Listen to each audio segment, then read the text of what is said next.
Kill you! I've just seen death! Do you know what the most frightening thing in the world is?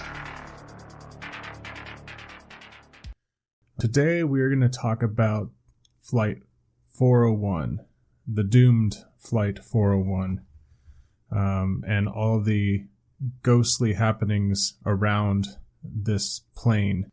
At 9:20 p.m., Flight 401 departed JFK Airport in New York, heading to Miami. 2 hours into the flight, First Officer John Stockstill noticed that the landing gear lockdown light was not lit. The pilot cycled the landing gear, but still no light. The flight tower cleared the crew to enter a holding pattern 2,000 feet over the vast Everglades near Miami International Airport. Captain Robert Loft instructed his crew to place the plane on autopilot as they investigated the problem. The second officer made his way to the belly of the plane to check out the landing gear himself. As this was happening, Captain Loft accidentally leaned on the steering column, which automatically put the plane into a different mode of autopilot, one which would slowly lose altitude without raising any alarms. The descent was so gradual, no one noticed until it was too late. The plane collided with the marshlands at a speed of 227 miles per hour. Out of the 176 people on board, only 75 survived. Among the dead was Captain Loft and flight engineer Don Repo. What I didn't know is that sometimes after a crash, the airlines will reuse parts of the plane that were not damaged, which is where we get into the strangeness of the story.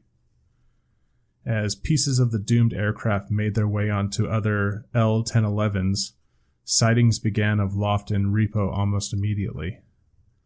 So there's a few super creepy stories that come from this. The vice president of Eastern Airlines himself boarded a flight in New York and sat next to a man in a captain's uniform. After chatting with him with what he assumed was the pilot, he later realized that he was talking to the late Captain Loft. Another time, a flight attendant noticed a passenger that seemed to be in a daze and was not listed on the passenger manifest. The flight attendant notified the captain, who then came out to see. He recognized the passenger as Captain Loft. What happened after? I mean, did he disappear, or did he excuse himself to the bathroom? What happened to the ghost? Did anyone else see him? Good afternoon, ladies and gentlemen. This is your captain speaking. We'll be landing in Miami shortly. Local time is 3:20 p.m. It's going to be a beautiful evening, 79 degrees with clear skies.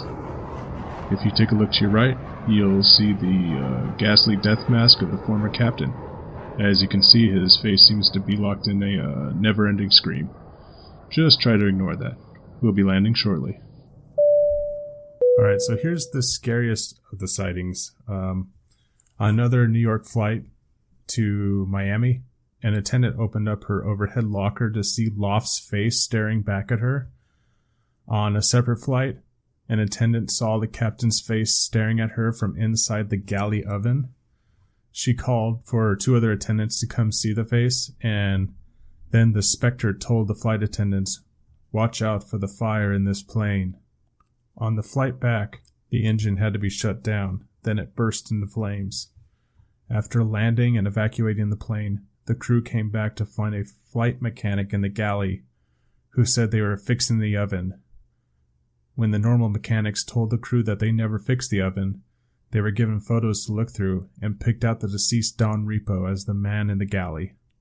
Lastly, a pilot was preparing pre-flight checks when he heard a knock-knock sound coming from the floor. When opening the floor panel, the pilot saw Don's face staring back at him before disappearing. "Don, what are you doing here?" "Oh, I'm just hanging out. It's nice and relaxing here on the floor." "What do you think? I died and my soul's attached to a lug nut. You think that's bad, Captain? Stuck inside a fucking microwave." There's probably a dozen other stories from Eastern airline crews about these sightings, and many employees reported back to the company. They're all apparently told to keep quiet about it. Eventually, all the salvaged parts from the doomed Flight 401 were taken out of the aircrafts, and the sighting stopped altogether. Join us again on the Creepy Ketchup, and for whatever longer length Macabrecast episode we have coming up. Don't know what that'll be yet, but check out all the podcasts here on the Gangline Assembly. Movies as Comics, Frank Walker Wonder Hour, The Good Brothers. Also check out Black Market Comics. He has a comic news from the Black Market podcast, which is really good if you're into comics. And hope to hear from you all soon. Write me on macabrecastshow@gmail.com if you have any questions or ideas. And we'll see you back soon. Bye.